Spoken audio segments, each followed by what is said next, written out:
Stop. I can't take it anymore. Oh, I do the live ones too. Yes, I know. I saw your act in the theater. You're really quite good. Quite a certain harmful habit.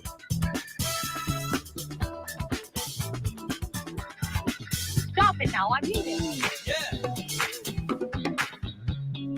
I don't think he felt anything after the crash. Hello and welcome, everyone. We are breaking up with our BS. This is episode number 84, and I am Tawny Santabria.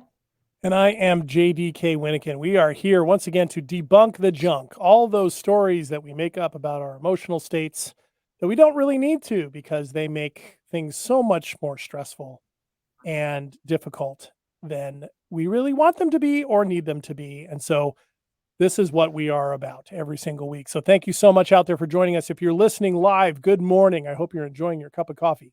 If you are listening to this as a podcast, thank you so much for subscribing and leaving us a review. And remember, you can get this as a podcast wherever you get your podcasts. We're everywhere. There's no reason you can't find us. Now, also, if you would like to interact with us between episodes, check out our Facebook group at Breaking Up with RBS. We also have a YouTube channel that has videos of all of our episodes. And we also have two different options for really kind of digging into this yourself. There's Tawny's 6-week self-mastery course that you can find and sign up for at unperfectyourself.com, where you can apply all these things over 6 weeks to your own context. And then on the second Saturday of every month, Tawny and I host a free Zoom workshop to introduce you to various techniques that we use, that we talk about, answer any questions that you might have. So there's lots of opportunities, and there's more on the way, right, Tawny?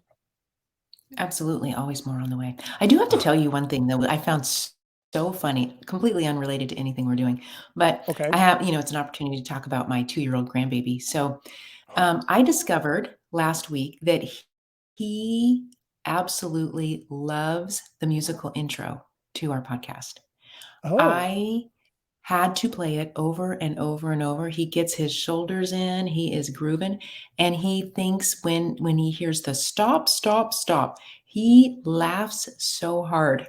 So that's a win, right? That is a win. That is a win. And it is a groove-tastic musical intro and outro. It is pretty good. Dave Nelson, Lens Group Media, well done. Give him the shout out that he deserves for that. Yes. That's amazing. So does your grandbaby got some rhythm? So we're developing rhythm for him? He's working on it. And that just makes me so happy that he loves it. Right. So we're grooving and he's working on it, and it's super fun. So wow, that's awesome. That's fabulous. That's a great visual. All right. So okay, well, with that in mind, that's starting us on a good note. We are finishing up this week our 10-episode series, Flinging Your Poo. Not, like I said at the end of last week's episode, Finding Your Poo. That's a difference. Although you do have to find it to fling it. So I will give you that. It's true. Thank you. But it was hilarious because we're doing the exit, and I see Tawny up there, and all of a sudden Tawny's laughing hysterically. I don't know what she's laughing about. And we get off the air and she goes, "You said finding your poo." Yeah. And of course, then we had a good laugh about that, right? So anyway, always. So this is the last in our 10-part series that are really kind of the big common stories, the ones that Tawny and I have identified, the big common stories that oftentimes are the big ones that we fuel and can cause a lot of these different problems. And so, like, the top 10 things to debunk, perhaps, is a good way to put it. So we're on the last one. This doesn't mean it's the most important one. It just means it's the last one we got to. So here's what I'm thinking, Tawny. You ready? I'm ready. I think this week we should talk about the story of I found the one, or I need to find the one. The one. The one. Yes. The one. The one. And the reason I bring this up is because it is something that comes up a lot with clients. You see it talk about that external messaging that we get from a lot of different directions, but it comes up a lot, and it's one that, wow, for me, it's like a gasoline version, a rocket fuel version of a story making pile of poo. So how about that one? Does that one work for you to go into today? Sure, let's do it. I mean, just even hearing it out loud, I just feel like this huge amount of like pressure. Mhm. Finding the one, that's a lot of Mhm. pressure. Because if there's Yes. really only one, yikes. That's going to take Yeah. a lot of effort and energy to find the one. Like, how do you even go Mhm. about doing that? Yeah, I mean, there's 7+ billion people on the planet, Hmm. Yeah. and most of them, the overwhelming majority of them, are really far away from us. Well, that's the other thing, right? And if you've got a job, if you've got things in your life that take up hours in your day, like, holy moly, that's gonna take a lot of time Yeah. to find the one. Like, and then how do you even know? Mhm. Yes, yes, because, they're and this is something that I've had clients talk about as well. They think they found the one, and then that relationship doesn't last, and they were so convinced it was the one that now they're even more despondent that it's not the one, and they tell themselves the story, "I can't trust my own judgment. I thought this was the one. Turns out it wasn't. How will I know? How can I move forward? Maybe that was the one." They start blaming themselves, or they're taking. And before you know it, the stories are all out there, external, and they're not really paying attention to really where they stand in the whole thing, or the very, or even open to the idea that this might be a made up story.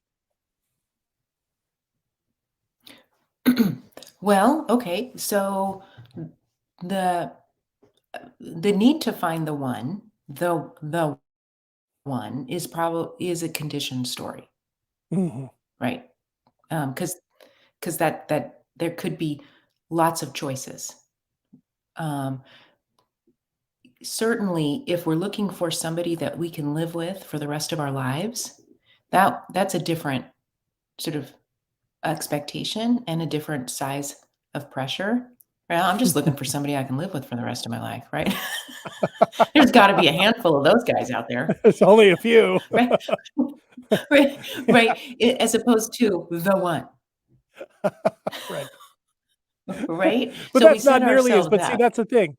We do, because that doesn't sound nearly as romantic and ideal, right? I mean, that's Well, really the source of this, right? The destined thing, the God chosen thing, whatever it might be coming from. There's so many different messages on what this means. What you just laid out, right? That doesn't get people as fired up. That doesn't get people to go to the movies or, watch stuff on TV. well, certainly, right? Like that, maybe that's part of the problem, right? Yeah. We do want a hyper sort of an intense kind of experience, and then we have to, if we want that in some regard, we can naturally have that without conditioned stories. That's another show. But if we're going to link these two together, the story of there being the one and romanticizing sort of like relationships and things like this, then that's part of the trouble. We go to these movies or shows, and we get all sort of like feelings about all of this, and then we start to believe this conditioned story because we Mhm. start to believe that, no, this is real. This is kind of what we should be looking for. So we put all kinds of pressure on ourselves to be able to either, keep finding the one, or why haven't we found the one? What's wrong with us that we haven't found the one? But then we did find the one, but we only found the one for 8 months because at the 9 month mark, like, ooh, we were sort of really getting into reality here. And then everything wasn't Mhm. so like, oh, on a pedestal. And so now what do I do? Because now I'm out of fantasy land and I'm actually into real life, but I don't like real life because you know what? It's not as intensely romanticized and connected, and we're not on this like sort of you know high of the new part of a relationship, Right. right? Like all that stuff we see in the movies is the new part of a relationship, the part of the relationship where we are supposed to bond, or else we wouldn't go through the hard stuff with each other, Mhm. We wouldn't go through the mundane. We wouldn't go through the stress. We wouldn't go through the financial pressures. We wouldn't go through the parenting. We wouldn't go through those things if there wasn't a good enough amount of a bond that happened in the beginning of the relationship. So every relationship that is going to last for any length of time at all is going to have that moment or that beginning period, whether it's a year, sometimes it can last longer, but where everything is great and grand. And, and we are just found the love of our life and perfection things. But that's the way relationships work. We need that at the beginning, but that's not how relationships grow and mature. Right. And the thing that came up for me while you were talking about that is the assumption laden in the very idea of the one. Like, because what it does is it distances both people in that scenario, really in some ways from their own responsibility and their own choices, their own agency. Because the one is a destiny question, right? It's a matter of stuff outside of ourselves, some mystic force or some sort of, magical timing or something like that to bring together. But then it doesn't stick with the ingredients of how once together those two people continue to make the choice. And it's not about, well, this is the one, so that therefore it's going to work. The agency goes away in that story, right? Because to me, yes, you're right. You have to have that at the front end. But what is going to help you from that year in, is continuing to know that you individually and this other person have choices to make every day about moving forward, what it looks like, what those conversations feel like, what are the consequences of choices made or not made. To me, that's really where the most successful relationships I've ever seen are the ones that are able to do that and aren't caught up in this story of this is the one, God given or universe given or whatever. And I feel like want to know how powerful the conditioning is. I feel like such a heel for even talking about this. I feel like I'm raining on people's parades, or I'm poo-pooing the emotion and the importance of connection. I know I'm not, but it's interesting that comes up. What by talking about it in a real way, you're poo-pooing on their. What do you mean? Yeah, I mean that's sort of what I feel like. It's the type of thing that can sound so quote unquote unromantic, or not as exciting or not as connected. I certainly I've had clients say that when we've talked about these things. They say, that just doesn't sound as exciting or as rewarding or as engaging. And I, well, okay, that might be the story, Mhm. right? It might be showing the power of that story. It's just interesting that I'm even noticing it with myself. Huh. Yeah, Yeah, that it is. It's fascinating that, but again, I think that's part of what we watch and what we're drawn to sure. is the sort of the stimulation and the drama and sort of the ease. If we don't have to put much effort, right? Or if we are rewarded with a lot of effort, then we can get excited about something, right?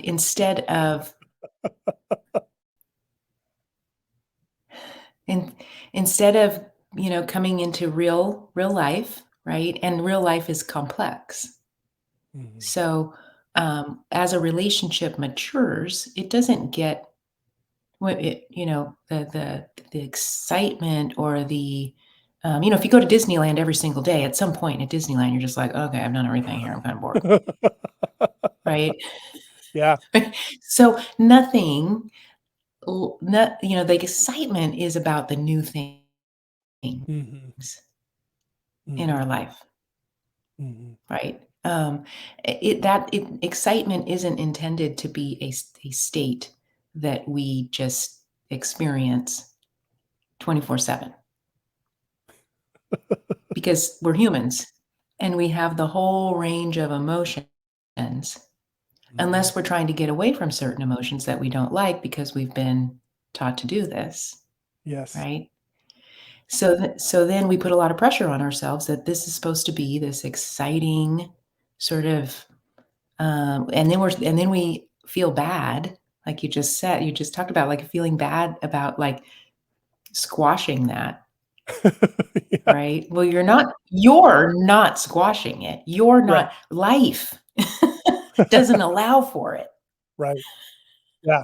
Yeah, I mean, but that's the conditioning, right? Is right? that the championing is of that front end so often, and the importance of finding that front end, and the implication is that when you find that front end of that relationship, then everything is going to be better, and everything is gonna stay better. That's the implicit messaging that we often get, and, from movies, but also even from and over time, the expectation of that, and then we reinforce it with each other, right? In our friendships, our relationships, as we talk with our friends about who they're dating and how that's going and all those expectations. And those things can just reinforce to the point where here we are sitting talking about these as stories, and people who reach out to us say, "Man, these are all stories. My friends and I have been talking about all these things as real for years." Yeah. They're stories. Yeah. It's Mhm. powerful stuff. Right, right. Absolutely, right? This is why we are not going to run out of things to debunk, Mhm. because we've taken for granted these stories or ways of thinking about things. Mhm. Um, we've not questioned them. But we've all seen ourselves, experienced ourselves and others struggle with them. So whenever we set ourselves up to um, not deal with reality, right? Those are like self-sabotage kinds of Mhm. experiences and behaviors. So Mhm. if we can set ourselves up to actually deal with reality by questioning these conditioned stories, like even when we see it, when you start to notice these stories and you go to watch movies, like I have a hard time watching a lot of movies because these things are everywhere. Yeah. No So doubt. I'm like, that's BS. That's BS. That's BS. The experience for me, there's certain movies I really do like, especially if they're based off true stories, but because I like Sure. the true stories. I like all of it, the depths of the hard stuff and the most exciting moments, right? All of it, Mhm. because that's what's real. Um, but you'll start to question, you'll start to see all of these places where, wow, that person is really stuck in that belief system that's Yeah. not helping them at all. It's actually getting in the way of them actually even experiencing what they want to experience. It's so clear to everybody else looking in, Yeah. right? Yeah. Yeah, it's incredible, it reminds me in some ways of what we talked about last week, right? The ability to how comfortable are with our own company, right? How connected are we to ourselves? How much do we enjoy ourselves? Because so often, at least what I encounter is when people talk about wanting to find the one, there's an either implicit or sometimes explicit part where they believe they need that in order to feel complete or to feel fulfilled or to feel like they've connected with their life's purpose or their destiny. You're talking about movies. It's the Jerry Maguire "You complete me" thing, which every time I see it, I nearly want to go through the ceiling, right? Just like, no, no, you don't need that. But there's so much of that because I think the more we get to connect with ourselves, I don't think we necessarily need to ask that question or frame something as, is this person the one? Or, because it raises the question about that very idea to begin with. Right. It's impossible to answer. Yes. Is this person the one? Like, so you're asking yourself a question that isn't answerable, right? Because you can't predict the future, right? Right. And like you said, one of your clients said earlier, like, I thought they were the one, and Uh-huh. despondent to find out that they weren't the one. Like at what point, it's kind of funny. Like I like to pick this stuff apart. It's kind of funny, but so at what month or week is it that we can discern whether or not this person is the one? Does it have to be a Exactly. 3-week period? Does it have to be an 8-month period? Does it have to be 18 months? Like, what is it that we can say, oh, this person's the one? And what does the right? test look like I to guess it's pass it? probably off of a feeling. Yeah, like Yeah. what's the test somebody has to take? Like what are the moments, what are the conditions? What are the things that everybody's promised? And I understand that a lot of other things get mixed up in these questions, right? The degree of, what does the commitment look like in the relationship and how is that understood? And, what's the form of the relationship? Is it a marriage, and is it a marriage based around perhaps religious ideals? Is it a partnership? I mean, there's so many different ways people define these things, and understand these things. And yet that's the very thing I keep coming back to as well. It's like, why even ask yourself, or why even put forward a concept that you can't determine is actually true or not at any given time? And doesn't that take us away from the person who's right in front of us? Because we're actually not seeing them, we're evaluating them against some sort of standard or some question that can't be answered. When you think about it that way, it is a pile of BS. Yeah. Yeah. And when then things get rough and tough and stress is high for both partners, because stages and phases of life bring us Mhm. larger amounts of stress at different points in time. And then if the evaluation is that this person is the one, then how are you evaluating it during those periods of time too? Right. Um, and what then does that, you know, offer you in terms of engagement, I guess. So if if the story starts out with, this is a person that right now I want to commit myself to, and we want to make life together right now, and here we go, right? Then we're going to have active engagement over time, because we could come back to that even in the worst of times. This is a person, right? Mhm. We can come back to that even at the worst of times, and we don't have to wonder if there's this magical, oh, did I miss my shot? Was the other person actually the one, not this Mhm. person, Yeah. right? Yeah. Or can the story then be used to be staying in something that isn't serving you anymore? I've seen that too with people who are like, well, this is the one, this is the person, so I've got to work through this. Do you? I mean, depending on what's happening, why do you? If this is not helping you, if you are not happy, if this is not healthy, if there are very significant problems going on, do you really want the story of this being the one to be something that is producing harm? And that's the other side of this. That's the other side of the danger of this BS story, is that it can end up over tolerating things that perhaps aren't best to tolerate. Mhm. Absolutely, right? We can't it's just not clear enough. It's just not a clear enough question, right? And when we're asking ourselves those questions, or we're making unclear determinations, then that makes it even that much more difficult, Mhm. right? Because we're not in the here and now. We're not in the what is actually happening right now. What am I actually doing? What's my partner actually doing? Mhm. How are we engaging? Yeah. That's the part that allows us, and whenever we're dealing with reality, that we get a little bit more clear. If we're willing to deal with reality, we get a little more clear, and we can sort things out a little bit better, as opposed to just being in that headspace, where the headspace again makes up all kinds of things. The Yeah. headspace does not have to be in reality at all. It can be Yeah. anywhere else, right? The body's typically here in reality more often than the head is. Yep. Hence why we talk about connecting all those things together, right? Mhm.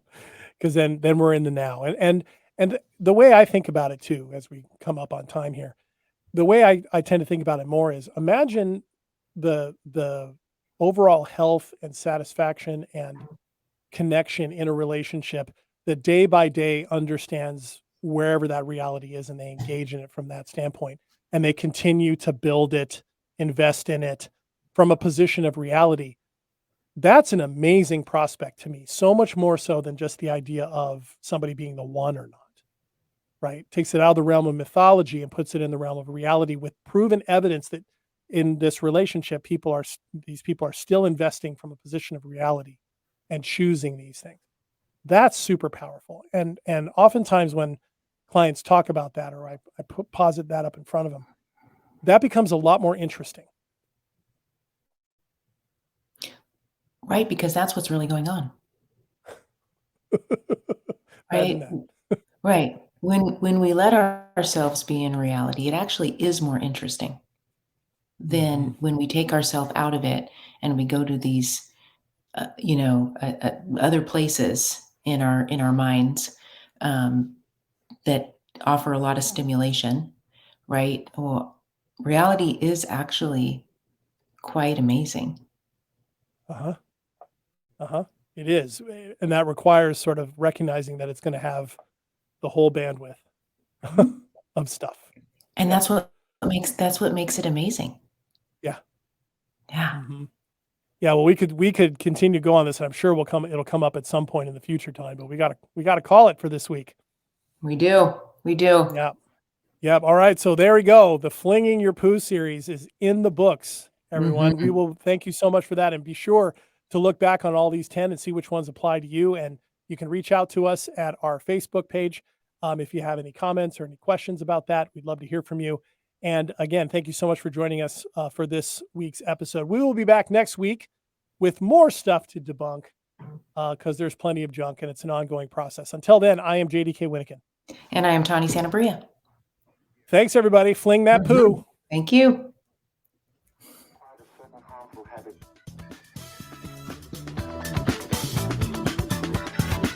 Stop it now, I mean it. I don't think he felt anything after the crash. Usa que